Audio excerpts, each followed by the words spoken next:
So இப்போ பார்த்தீங்கன்னா வந்து வெளிய பேசிட்டே இருக்காங்க. அப்போ வந்து மஞ்சரி வந்து அருண் கிட்ட ஒரு பாயிண்ட்ட சொல்லிட்டு போயிட்டுருப்பாங்க.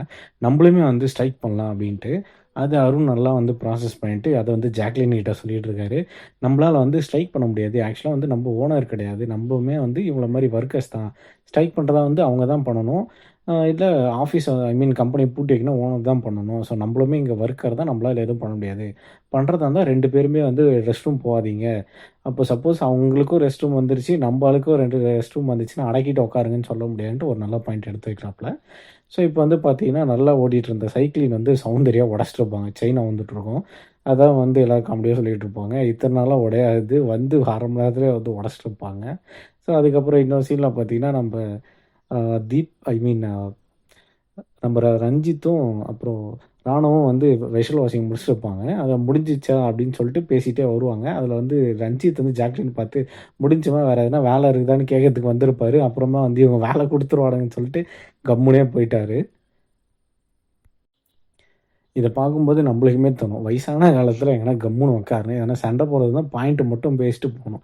அத விட்டு கண்ணு தங்கம்ன்னும்போது அவங்களுக்கெல்லாம் எரிச்சலா இருந்தவனுங்க எல்லாருமே இதுதான் ஒரு இதுன்னு சொல்லி வேலைய வாங்கி தீர்த்துடுறாங்க அவர.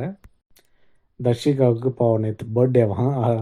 முத்துக்குமரன் கேட்குறாரு, பர்த்டேன்னீங்க, கேக் வெட்டுறீங்க, கேக்கே வெட்டலன்னா நேத்து நைட்டே பர்த்டே கொண்டாடி ஐ மீன் நைட்டே பர்த்டே கொண்டாடிட்டோம். நீ நல்லா தூங்கிட்டு இருந்தபோது முத்துக்குமரனுக்கு ஒரே ஆச்சரியம். "என்னடா என்ன விட்டு கேக்லாம் வெட்டிட்டு இருக்கிறீங்களான்னும்போது, கேக்லாம் வரல. ஜஸ்ட் பால் சாதம் மட்டும் செஞ்சு கொண்டாடிட்டு இருந்தோம்" அப்படின்றாங்க. பாவம் இப்போ வந்து குடிநீருக்காக வந்து ரஞ்சித்த ஓட விட்டாங்க. பாவம் இந்த மனுஷன வந்து வச்சு செய்றாங்களா? இல்ல இவரு வேணுன்ட்டே இப்படி செய்றாரு. இது சிம்பத்தி ஓட்டு வரும்ன்றதுக்காக தெரியல. மனுஷன் வேலை வேலை செஞ்சுக்கிட்டே இருக்கிறாருப்பா. இந்த ஒரு படத்துல சந்தானம் சொல்லுவான் இல்லையா? எதுக்கு வந்தனோன்னு தெரியாம உண்மையான சமையல்காரர் மாரி, உண்மையான வேலைக்காரனாவே மாறிட்டாரு போல. ஐயோ!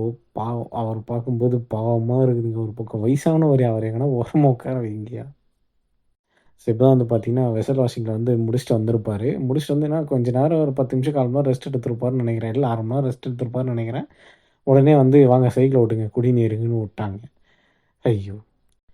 ஸோ இப்ப பார்த்தீங்கன்னா வந்து ராணவும், நம்ப சௌந்தர்யாவும் வந்து உட்காந்து பேசிட்டு இருக்காங்க. எப்பவுமே வந்து சௌந்தர்யாவ பொறுத்தவரைக்கும் ராணுவன்னா ஒரு முட்டாள், ஒரு பைத்தியம் அப்டின்னே சொல்லிட்டு இருப்பாங்க.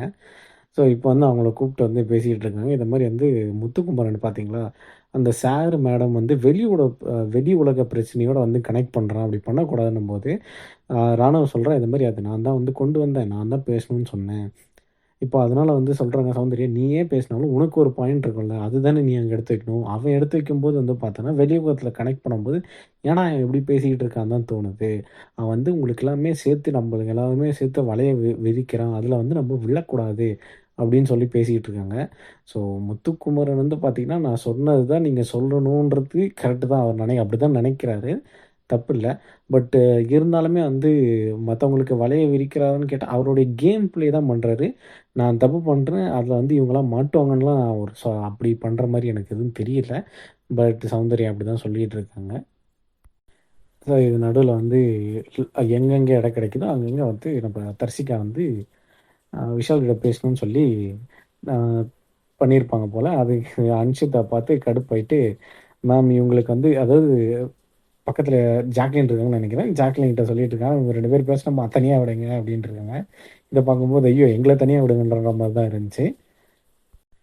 ஸோ இப்போ வந்து பெஸ்ட்டு, வொர்ஸ்ட்டு பெர்ஃபார்மன்ஸ் வந்து சூஸ் பண்றதுக்காக பேசிட்டு இருக்காங்க.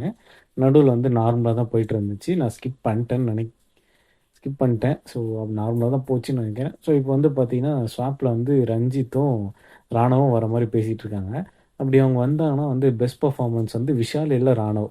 ரஞ்சித் உள்ள வந்துட்டாருன்னா. அப்படி இல்லன்னா வந்து ரஞ்சித்த போட்டுட்டு, இல்ல விஷால் இருந்தாருன்னா விஷால போட்டு ராணவ் உள்ள கூட்டு வந்துருவாங்க அப்படின்னு நெனைக்கிறேன்.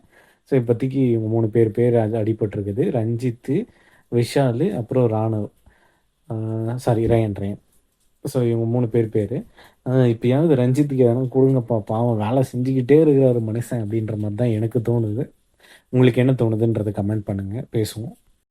ஸோ இப்போ வந்து முத்து ரொம்ப நேரம் ஓட்டியிருப்பாரு போல. இப்போ வந்து ரயான் வந்து ராணா வந்து கேட்கவே வந்து, "நீங்க வீடு கூட்டுறதுக்கு மாறிக்கங்க, மாறிக்கிறேன்" அப்டின்ட்டாரு. ஸோ இப்போ வந்து முத்துக்குமரன் வந்து ரஞ்சித் கிட்ட சொல்றாரு, "வீடு கூட்டுறேன்னு ஒரு வார்த்தைக்கு தானேய்யா சொன்னேன். உடனே மாத்தி விட்டுறாங்கன்னும்போது" ரஞ்சித் "இல்ல" அப்டின்றாரு. பாவம் அவருக்கு அவர் வேலை செஞ்சாலும் கண்ணு முன்னாடி வந்து போகும் இல்லையா? ஐயோ கடவுளே! ரஞ்சித்த நினைக்கும்போது எனக்கு சிரிச்சிரிப்பா வருதுங்க. பாவங்க. இருந்தாலும் எல்லாரும் வேலை செய்யணும் தான் இல்லன்னு நான் சொல்லல. அதுக்குன்னு இந்த மனுஷன் மாங்குன்னு வேலை செய்றாரு. அவர யாருனா கண்டுப்பான்னு பார்க்குறேன். எனக்கு தெரிஞ்சு யாருமே கண்டுக்க மாட்டேன்றாங்கப்பா. அவர் இத்தன நாளா சேர்த்து வச்சிருந்த ஆட்டத்த வந்து மொத்தமா ஒரே கேம்ல இறக்குற மாரி எனக்கு தோணுது. ஐயோ சாமி! ஆனாலுமே வந்து எல்லாருமே சுத்தி இருக்கிறவங்கலாம் கண்ணு, தங்கம் அப்படின்னு சொல்லி இவரு பேசியிருப்பார்ல. அதுக்கெல்லாம் வந்து இவங்க காண்டாகி பனிஷ்மென்ட் குடுக்குற மாரி தான் நான் இத பார்க்குறேன்.